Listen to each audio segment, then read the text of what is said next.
Assalamualaikum, dear Ayah Bunda, selamat datang di channel YouTube Keluarga Peradaban. Channel ini membahas topik-topik seputar homeschooling, home education, dan ragam aktivitas bersama keluarga. So, buat Ayah Bunda yang tertarik dengan topik-topik tersebut, silahkan subscribe channel YouTube ini ya. Di video kali ini kita akan membahas tentang resolusi 2023 Home Education Keluarga. Nah, Ayah Bunda sekalian sudah buat resolusi belum? Kira-kira kurikulum dan juga sistem pendidikan Home Education di keluarga Ayah Bunda sekalian selama 1 tahun ke depan seperti apa? Nah, nanti mudah-mudahan Ayah Bunda bisa mendapatkan inspirasi dari video kita kali ini ya. Stay tune!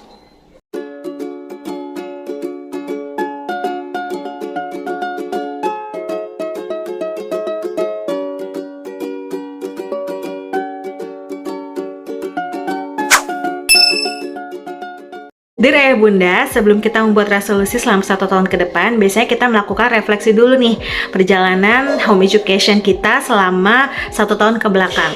Kalau kami sendiri selama 2002 kemarin, dimulai Juli 2022 itu sudah mulai ada ritmenya, sudah mulai ada polanya dan sudah mulai kebaca.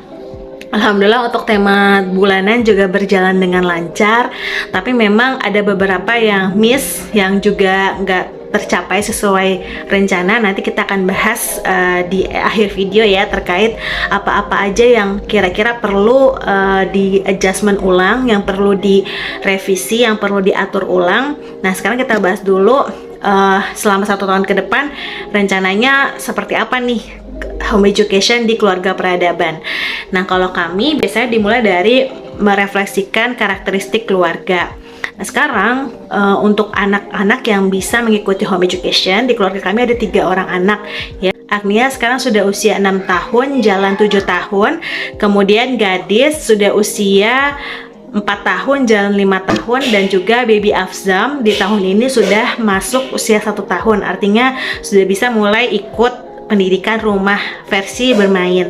Nah, jadi ketika kita sudah tahu nih karakteristik masing-masing anak, kemudian range usia anak, kita bisa menentukan milestone apa yang ingin dicapai selama 1 tahun ke depan. Kalau buat Agnia tersendiri, karena sudah menjelang usia 7 tahun, sudah harus mulai training sholat ya, sudah mulai dilatih untuk sholat, diajarkan sholat. Karena memang hadisnya ketika menjelang usia 7 tahun, itu sudah mulai diajarkan sholat. Nah, terkait sholat ini perlu benar-benar perhatian yang ekstra, karena harapannya sholat ini bukan hanya sekedar mekanistik ritual semata, tapi juga kami ingin anak-anak tuh paham kenapa memang harus sholat, dan kenapa dia bisa mencintai sholat. Itu dulu sih yang perlu ditanamkan selama usia 7 tahun ini. Nah, rencananya untuk Agnia sendiri kemarin sudah mulai dicicil ya, belajar tentang konsep waktu. Jadi terkait konsep waktu, kita mengkandang waktu kan berdasarkan waktu sholat. Jadi Agnia sudah tahu kapan waktu sholat subuh, duha, zuhur, asar, maghrib, dan isya, dan juga sholat-sholat sunnah lainnya.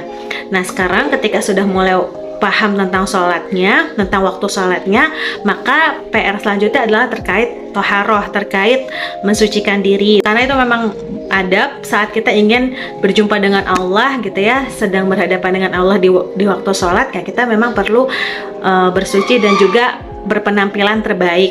Kemudian, nah, terkait penampilan ini juga nanti Agnia perlu belajar tentang menutup aurat ya.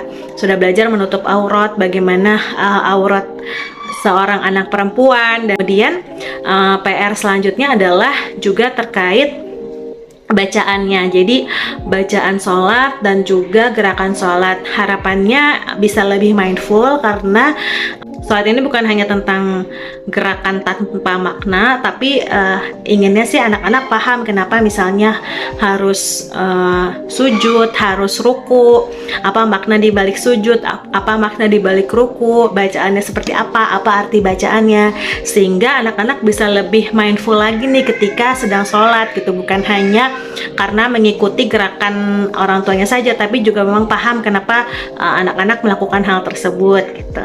Nah, itu itu yang PR banget. Dan juga ketika belajar sholat pun otomatis belajar juga hafalan surat-surat pendek, karena di saat sholat kan kita membaca hafalan surat-surat pendek. Nah jadi itu juga nanti mencicil bukan hanya sekedar hafalannya juga, tapi Agnia paham apa makna surat yang dibaca.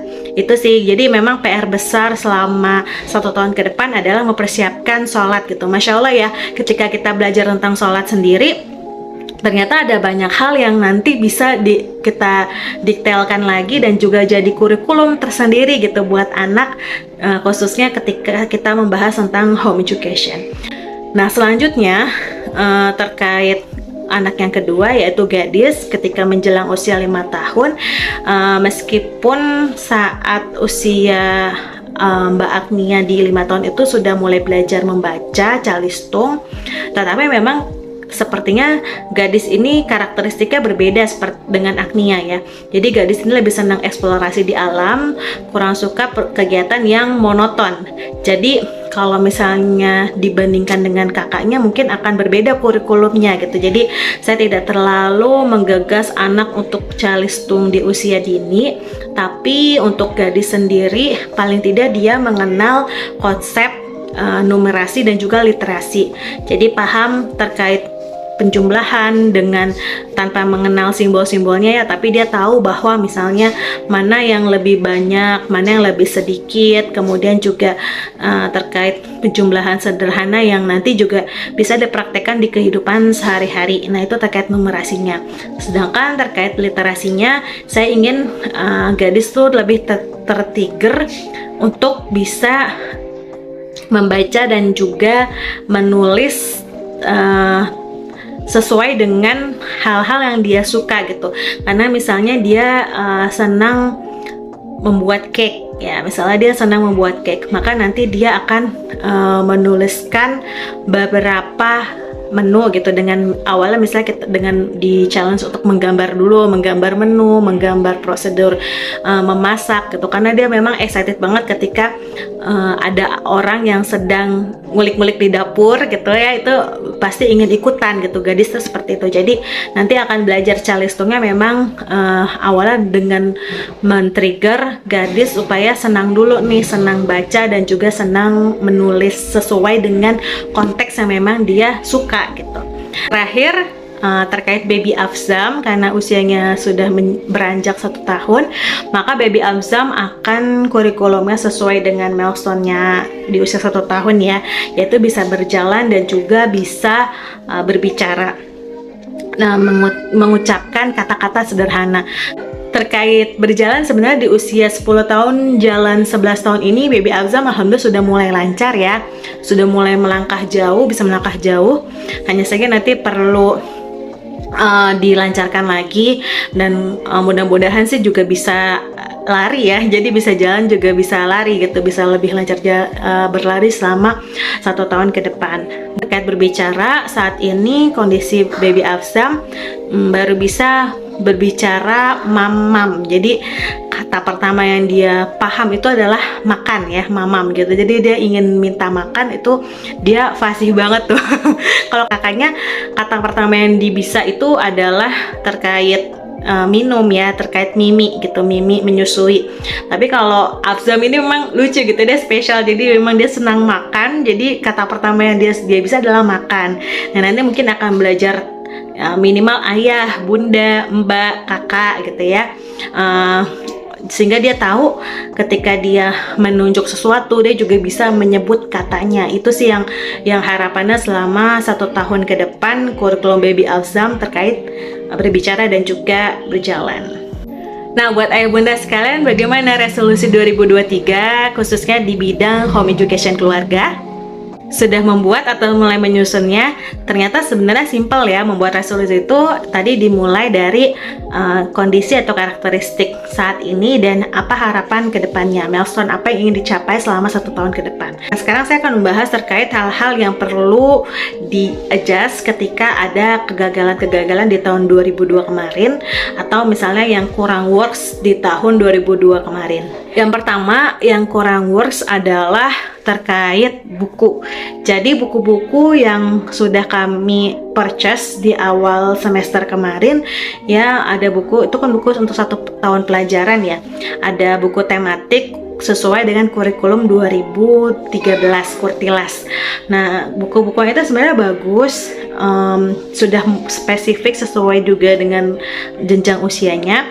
Tapi ternyata anak-anak nggak sedetail itu untuk buka buku. Jadi buka bukunya tuh nggak sesuai sama tema bulanan gitu. Dia senang ngambil apa yang mereka mau kerjakan, dan pada akhirnya ternyata buku-buku itu udah selesai mereka isi semua dalam waktu 1 semester ke belakang gitu. Jadi ternyata lebih cepat waktu mengisinya gitu, bener-bener random sesuka hati mereka, tapi itu lebih cepat gitu. Bukannya kalau misalnya sesuai dengan jadwal kurikulumnya, harusnya kan masih ada 6 buku lagi yang tersisa.